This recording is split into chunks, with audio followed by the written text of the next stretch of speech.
Hello friends, day 1 mini blog ನಿಮಗೆಲ್ಲ ಆತ್ಮೀಯ ಸ್ವಾಗತ. ನಾವು ರಜೆ ಇರೋ ಕಾರಣ ಹುಡುಗರೆಲ್ಲ ಸೇರಿಕೊಂಡು ಕೆರೆಗೆ ಮೀನು ಹಿಡಿಯೋಕ್ಕಂತ ಸ್ಟಾರ್ಟ್ ಮಾಡಿದ್ವಿ. ಆ ನಂತರ ಕೆರೆಯಿಂದ ಮೀನು ಹಿಡ್ಕೊಂಬಂದು ಈ ಥರ ಕೈ ಸೋಪ್ ಹಾಕಿ ತೊಳೆಯೋಕ್ಕೆ ಸ್ಟಾರ್ಟ್ ಮಾಡಿದ್ವಿ.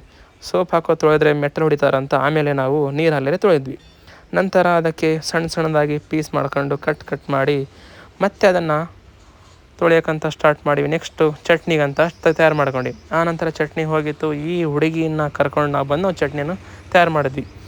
ಆ ನಂತರ ತೋಟಕ್ಕೆ ಹೋಗಿ ಪಾತ್ರೆ ಕಲ್ಲು ಎಲ್ಲ ಇಟ್ಟು ಸಣ್ಣದಾಗಿ ಹೆಚ್ಚಿರೋ ಮೆಣಸಿನ್ಕಾಯಿ, ಈರುಳ್ಳಿ, ಟೊಮೊಟೊ ಎಲ್ಲ ಹಾಕಿ ಅದನ್ನು ಪ್ಲೇಟ್ ಹಾಕಿ ಮುಚ್ಚಿ ಅದನ್ನೆಲ್ಲ ಸಾಂಬಾರು ಮಾಡೋಕ್ಕೆ ತಯಾರು ಮಾಡ್ಕೊಂಡು ಸಾಂಬಾರು ಆಗೋ ಗ್ಯಾಪಲ್ಲಿ ಈ ನನ್ನ ಮಗ ಬಂದು ಅದಕ್ಕೆ ಮೀನು ಡೈರೆಕ್ಟಾಗಿ ಹಾಕೇ ಬಿಟ್ಟ.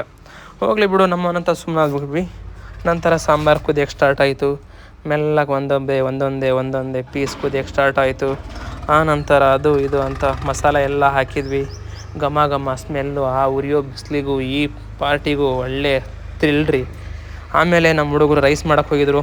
ಮುಂದೆ ಬರೋದು ಬಳ್ಳಿ, ಹಿಂದೆ ಬರೋದು ಕುಳ್ಳಿ ಹಾಗಂತ ಅನ್ಕೋಬೇಡ್ರಿ. ಇವರಿಬ್ಬರು ಡಾನ್, ನಮ್ಮೂರದ ವಿರಾಟ್. ನೋಡಿರಿ ಸಾಂಬಾರು ಹೆಂಗೆ ಕುದೀತಾ ಇದೆ. ಆಮೇಲೆ ಆ ಸಾಂಬಾರು ಕುದಿಯೋ ಸ್ಮೆಲ್ಲಿಗೆ ನಮ್ಮ ಹುಡುಗ ನೆಕ್ಸ್ಟ್ ಲೆವೆಲ್ ರೀ, ತಲೆ ತಿರುಗಿ ಬಿದ್ದೇ ಬಿಟ್ಟ. ಆಮೇಲೆ ಸಾಂಬಾರೆಲ್ಲ ಕುದ್ದಾದ್ಮೇಲೆ ರೈಸ್ ತಂದು ನೋಡ್ರಿ, ಆ ಕುಕ್ಕರ್ ಒಳಗೆ ಬಾಂಬ್ ಇದೆ ಹಂಗಂತ ಅನ್ಕೋಬೇಡ್ರಿ ನೀವು, ಅದರೊಳಗೆ ಇರೋದು ರೈಸು. ಆಮೇಲೆ ಇದು ಪಕ್ಕದ ಮನೆ ಪಂಕಜ, ಹಿಂದಿನ ಮನೆ ಸೋಮಣ್ಣ ಇಬ್ಬರು ಸೇರ್ಕೊಂಡು ವೀಡಿಯೋ ಮಾಡ್ಕೊತ ಇವರಿಬ್ಬರು ನಮಗೆ ಅಡುಗೆ ಬೆಳೆಸಿದ್ದು.